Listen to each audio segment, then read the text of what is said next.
Hi, in front of me is Oppo Pad Air, and today I would like to show you how you can switch on or off high performance mode on this tablet.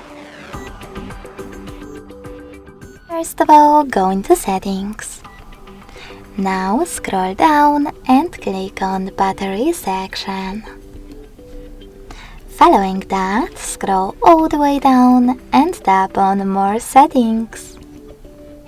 Then click on this switcher next to High Performance Mode and select OK in the pop-up.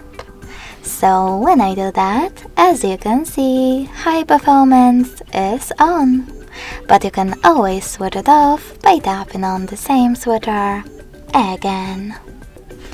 Thanks so much for watching. If you enjoyed this video, smash that like button, comment and subscribe.